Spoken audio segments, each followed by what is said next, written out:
adegan perang ini terkesan seperti fan service buat fans lama Gundam.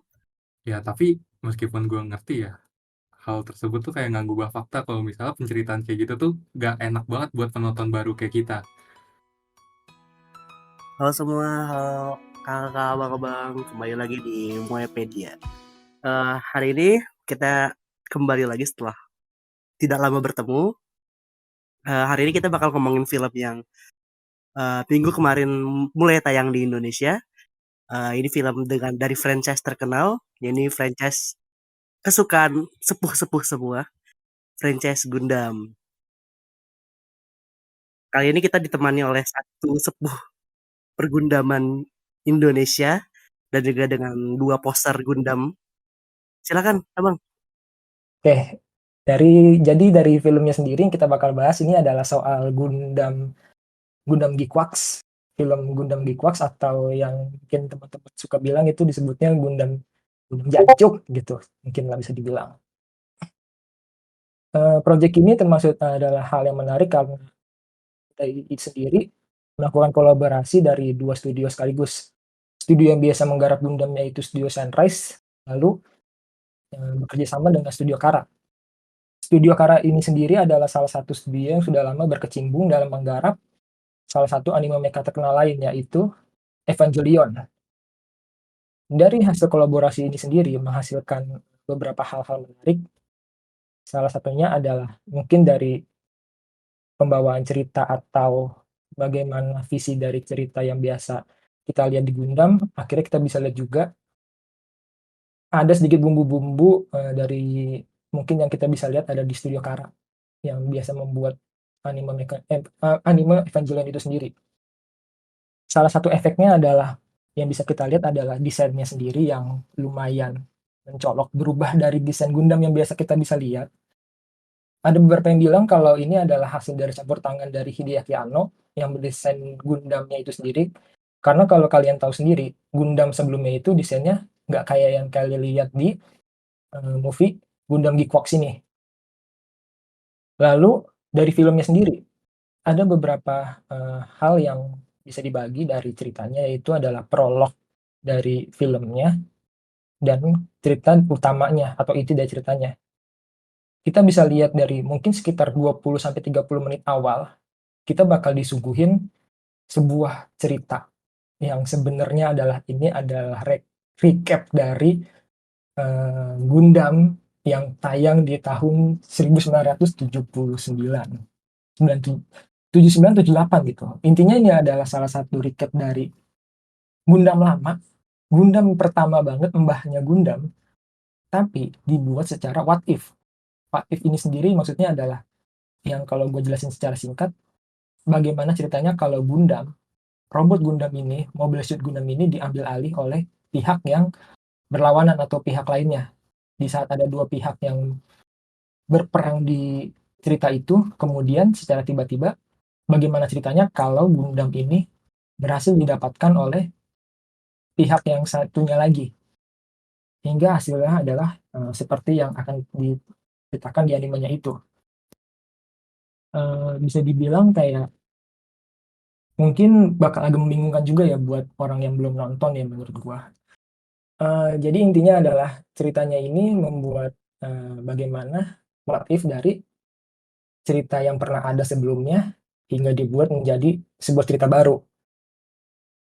Lalu setelah dari perubahan dari cerita yang sebelumnya ini terbentuklah timeline baru atau cerita baru yang menceritakan soal bagaimana jadinya kalau dunianya Gundam ini berhasil didapatkan oleh pihak yang seharusnya tidak mendapatkan Gundam hingga masuk ke masa damai dari dunianya itu. Walau bisa dibilang masa damainya itu adalah masa damai yang semu, dan hadirlah beberapa mekanisme pertandingan robot yang kalau di sana itu disebutnya adalah pertandingan Clan Battle. Dari gue sendiri, menurut gue cerita dari What If ini sendiri menarik banget karena ini adalah salah satu series legend yang udah lama banget, bertahun-tahun, 40 tahunan kali ya ini cerita franchise ini berjalan, dan akhirnya dibuatkan bagaimana what if dari bagaimana Gundam ini berada di pihak yang tidak seharusnya atau pihak yang berlawanan. sehingga membuat sebuah kemungkinan baru dari cerita yang akan diceritakan di anime ini. Lalu salah satu efeknya dari kolaborasi dari Sunrise dan Kara ini, selain di desain mobile suit-nya sendiri, adalah beberapa perubahan yang ada di karakternya. Kebanyakan dari karakter yang ada di ceritanya ini memang memiliki desain yang sama, tapi ada satu karakter yang menurut gue mencolok banget berubah desainnya. Dari yang desain awalnya itu kayak bapak-bapak tua yang bener-bener nggak menarik banget penampilannya, tiba-tiba dirubah nih, diredesain menjadi kayak eh, apa ya? Kayak bisa dibilang kayak aniki-aniki keren gitu. Yang desainnya berubah banget, tapi menurut gue itu sangat penting untuk dilakukan karena peran dia sendiri itu sangat penting di cerita itu dan akan berlanjut di pasca perang yang dari cerita sebelumnya, sehingga menurut gue memang keputusan untuk merubah desainnya ini cukup penting untuk dilakukan. Lalu secara formula cerita ini menurut gue sebenarnya sih cuman mengikuti, bukan cuma sih, bisa dibilang kayak mencoba mengikuti dari formula dari Gundam sebelumnya, seri Gundam sebelumnya, yaitu Gundam Witch from Mercury. Yang bisa kita lihat di sini ada 2 perempuan. Bahkan kalau lu tunggu, mungkin nanti bakal ada unsur-unsur ya Yuri-Yuri yang mungkin, atau Shoujo Ai yang dulu juga pernah terjadi di Gundam Mercury Witch. Lalu juga ya ada satu laki-laki yang kayak sebenarnya ini mirip-mirip kayak lu kalau ngomongin soal Gundam Mercury ya. Jadi gue rasa Bandai ini mencoba untuk mengulang lagi kesuksesan mereka di franchise-nya sebelumnya untuk dibawa lagi ke dalam franchise yang baru. Lalu menurut gue yang paling menarik dari Gundam ini adalah, dan bahkan mungkin bukan gue doang yang menganggap ini sebagai hal yang menarik, yaitu adalah desain dari main karakter kita, yaitu Machu. Ya, gue nggak perlu jelasin 2 alasan besar itu lah ya, kalian bisa lihat sendiri aja. Ini memang menarik banget, bahkan viral di internet. Orang yang nggak nontonin Gundam pun juga mungkin gue rasa dapet atau lewat beberapa kali soal kemunculannya dia itu seperti apa di lini masa kalian. Menurut gue sih itu aja. Kalau dari poster-poster sendiri nih, orang yang sebelumnya nggak terlalu familiar dengan seri Gundam ini, gimana menurut kalian? Oke, kalau gua sih ya sebagai orang yang istilah kata awam ya, awam dari franchise Gundam. To be fair, gue baru cuma nonton Gundam yang kemarin yaitu Gewitch.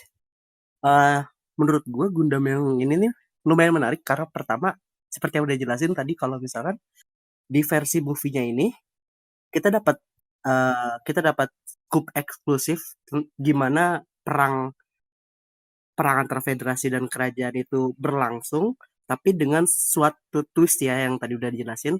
Dan menurut gue ini cukup menarik meskipun adegan perang ini terkesan seperti fan service buat fans lama Gundam, karena sebagai penikmat awam gue merasa kayak ini tuh terlalu kerasa dicekokin, kayaknya istilah yang lumayan menggambarkan keadaan gue. Tuh gue ngantuk waktu nonton ininya ya, waktu nonton istilah kata recap dari kejadian Gundam yang di original, dan gue baru ngerasa kayak something kicking buat gue login nonton Gundam Gygax ini pas macunya muncul, atau ketika plot awalnya dari dari anime ini baru keluar, ketika karakter-karakter baru yang muncul tuh baru gue terasa kayak oke, ini seru kayaknya nih, gue baru bisa login di situ. Entah kenapa menurut gue kayak gitu, kayak kayak kerasa apa ya, kurang dijelasin lah, atau mungkin terlalu gue nggak, pokoknya intinya kayak kurang appealing lah mungkin buat gue sebagai fans awam. Kalau gimana sih? Jujur, gue ngerasa bagian prolog di awal di mana mereka nyeritain latar dunianya tuh terkesan lompat-lompat banget, dan gitu bikin bingung lagi. Ya tapi di sisi lain gue juga paham sih kayak yang dikatain Len tadi. Eh, Bagian awalnya itu fan service banget untuk fans-fans Gundam lawas kan. Dan lagi sebenarnya bisa dibilang bagian awal juga termasuk bagian yang esensial nggak sih buat ngasih konteks dari latar cerita yang lagi berlangsung. Ya tapi meskipun gue ngerti ya, hal tersebut tuh kayak nggak ngubah fakta kalau misalnya penceritaan kayak gitu tuh nggak enak banget buat penonton baru kayak kita. Gue sendiri nggak nyaman disuapin dengan informasi yang sangat banyak di setengah durasi film sendiri. Menurut gue mungkin harusnya ya mereka bisa lah nyelipin nyelipin aja gitu di sela-sela cerita utama dibanding bener-bener ngasih presentasi cerita yang bener-bener kayak nyuapin orang awam banget gitu. Nggak enak menurut gue. Ya udah sih menurut gue gitu aja. Ya, tapi kalau gue sih menurut gue setuju juga sama masalah itu. Yang kayak gue bilang kan gue sendiri cuma ketawa-ketawa ya waktu ngeliat itu ya. Karena di satu sisi gue ngerti konteksnya untuk membawa konsep menceritakan ulang recap 49 episode ke dalam 30 menit. Untuk membawa konteks apa yang sebenarnya terjadi di dunianya itu kan. Tapi di satu sisi gue yakin, nih dua temen gue ini waktu gue ajak nonton, mereka pasti bingung. Dan itu benar terjadi. Karena memang sebenarnya apa yang terjadi itu penting banget untuk dijelasin dan penting banget untuk kalian tahu bagaimana ceritanya. Karena gue rasa memang ini akan menjadi sebuah kunci bagaimana perjalanan dari animenya ini bakal berjalan. Tapi memang yang gak bisa dipungkiri kalau memang masalah kalian bingung, ngantuk, dan lain-lain itu bisa terjadi. Ya, to be honest, kita nggak bisa apa-apa lah ya. Maksudnya kayak ya lu mau gimana lagi karena emang itu harus dilakuin. Ya gue juga setuju kalau misalnya jadi bagian setup cerita mungkin untuk kedepannya. Tapi nggak, harusnya nggak gitu juga caranya.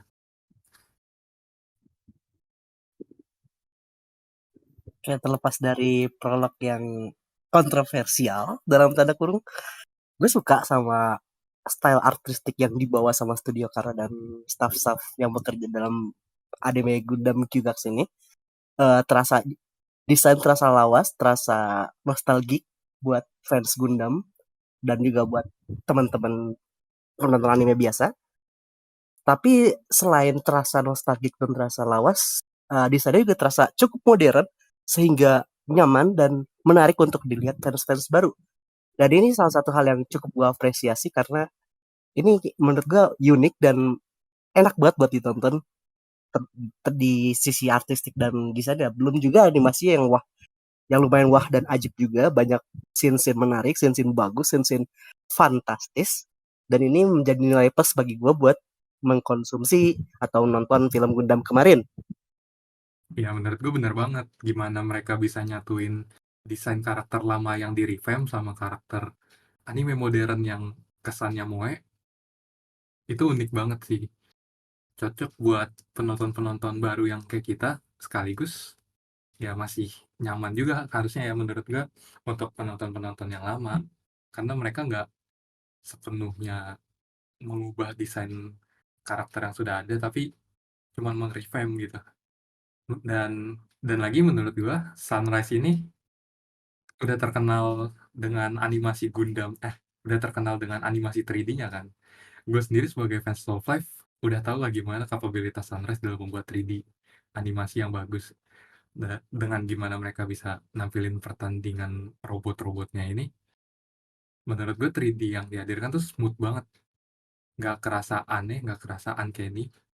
Udah benar-benar Sunrise yang gue kenal dari Love Live.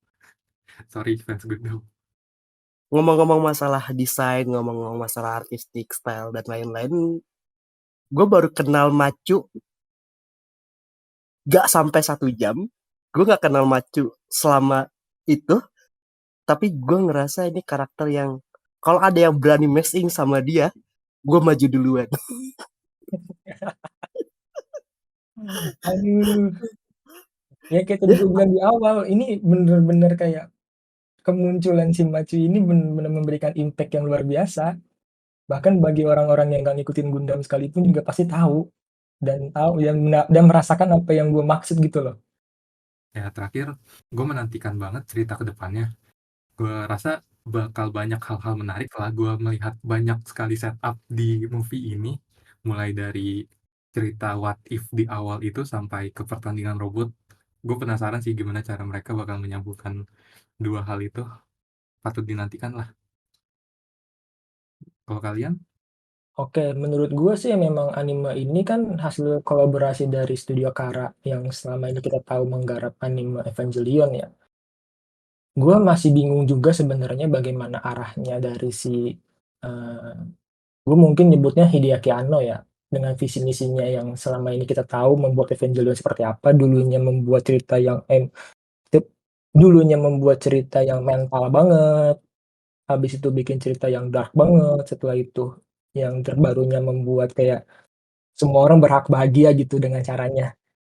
Jadi menurut gue cukup menarik juga untuk melihat bagaimana visi dari Studio Khara selanjutnya dalam kolaborasinya ini membuat anime Gundam yang gue rasa, patut banget untuk kita tunggu.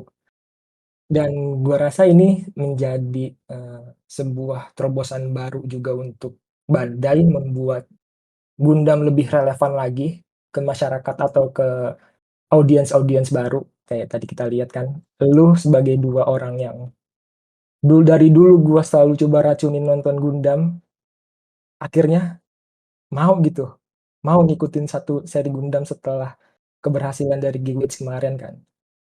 Dan kayaknya memang perubahan formula cerita ini cukup efektif untuk membuat seri Gundam ini jadi lebih terkenal lagi. Lebih relevan. Iya, lebih relevan lagi ke banyak orang. Oke, kiranya udah gitu aja dari kita dari Sepuh dan juga 2 posternya tentang Gundam Kyugax ini. Silakan share pandangan kalian gimana sih Gundam baru ini, apa sih yang menarik menurut kalian di kolom komentar. Terbuka banget, mari kita diskusi di bawah. Oke, thank you semuanya. Sampai jumpa berbulan-bulan kemudian sama kita lagi di Moepedia.